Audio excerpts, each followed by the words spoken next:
پنجابی کا ایک لفظ ہے چول۔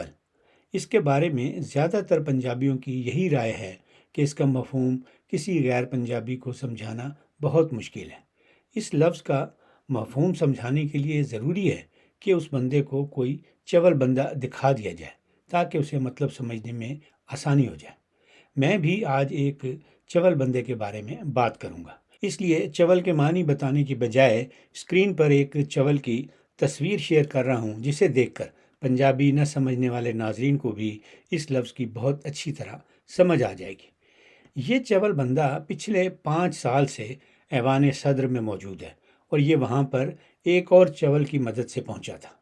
اس سہولت کار چول کا نام لینے کی بجائے بس اتنا بتا دیتا ہوں کہ یہ چول اس وقت اٹک جیل میں دیسی مرغی اور بکرے کا گوشت دیسی گھی میں پکوا کر کھا رہا ہے، کیونکہ اس کا وزن کم ہوتا جا رہا ہے اور اس کے بازوؤں کے مسل بھی ڈھیلے ہوتے جا رہے ہیں۔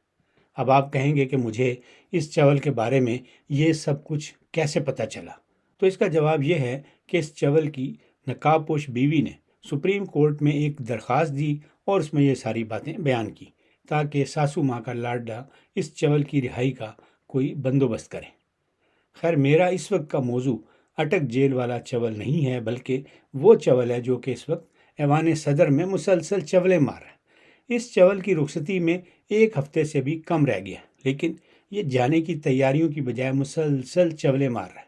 تازہ ترین چول اس بندے نے یہ ماری ہے کہ ایک خط لکھ کر اپنی تنخواہ بڑھانے کا مطالبہ کیا، وہ بھی ان حالات میں جب کہ ملک ایک بدترین معاشی بحران سے گزر رہا ہے، جس کو لانے کا ذمہ دار وہ چول ہے جو کہ اس وقت اٹک جیل میں ہے۔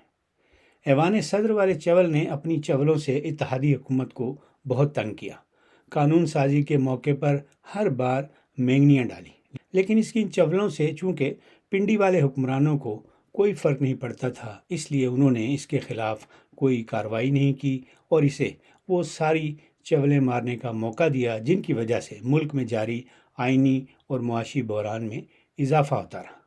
پچھلے دنوں اس چول بندے نے ایک ایسی ٹویٹ کر دی جس کی وجہ سے ملک کے اصلی حکمرانوں کو بہت تکلیف ہوئی۔ انہوں نے بوٹ پالش اتحادی حکومت سے ایک ایسا بل منظور کروایا تھا جس کی مدد سے اب انہیں مستقبل میں نہ صرف پاکستان پر اپنا قبضہ جاری رکھنے میں مدد ملے گی، بلکہ وہ ایسے لوگوں سے بہت اچھی طرح نمٹ سکیں گے جو ان کے قبضے کے خلاف آواز اٹھائیں گے۔ اس ٹویٹ میں اس چول صدر نے کہا کہ میں نے اس بل پر دستخط نہیں کیے اور میرے اسٹاف نے میری ہدایات کے باوجود اس بل کو جو ہے وہ واپس نہیں بھیجا، اور اسی وجہ سے یہ بل جو ہے قانون کی شکل اختیار کر گیا ہے۔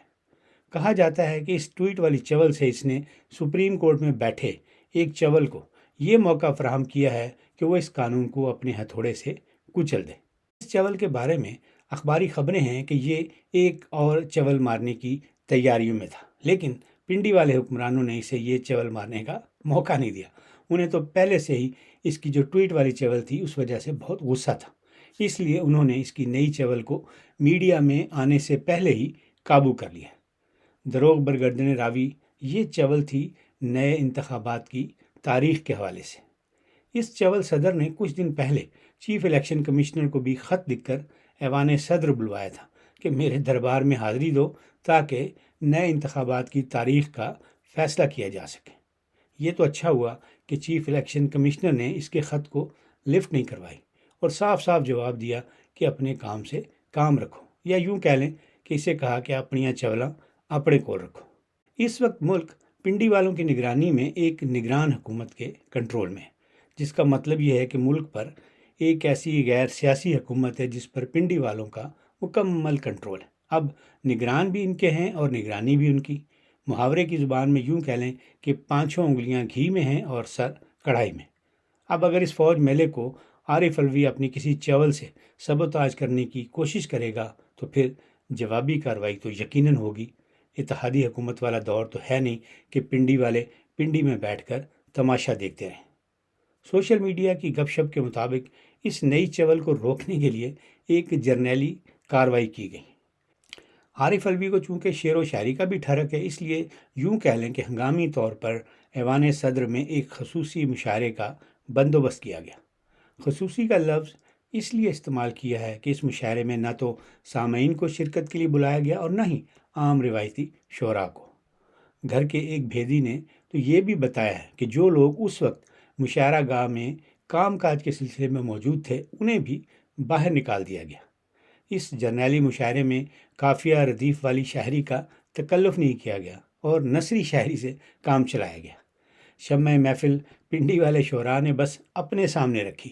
یہ شمع دراصل جرنیلی چھڑی تھی اور اس کا روب اور دبدبہ ایسا تھا کہ عارف علوی نے واہ واہ کرنے کے لیے اپنی بتیسی کی نمائش کا خطرہ بھی مول نہیں لیا، اور وجہ اس کی یہ تھی کہ اسے اٹک میں دیسی کوکڑ کھانے والے چول کی چپیڑوں والی الوداعی مرمت اچھی طرح یاد تھی۔ دروغ بر گردن راوی اس جرنیلی شعری نشست میں اس چول صدر کو کرسی دینے کی بجائے اسٹینڈ اپ رکھا گیا اور کئی بار جرنیلی کلام کو صحیح طریقے سے نہ سننے کی وجہ سے مرغا بھی بنایا گیا۔ اور اب جاتے جاتے یہ بھی بتاتا چلوں کہ اس جرنیلی مشاعرے کی وجہ سے اس چول صدر کی طبیعت اب کافی بہتر ہو گئی ہے، اور امید کی جا سکتی ہے کہ اب یہ گھر جاتے جاتے مزید کوئی چول نہیں مارے گا۔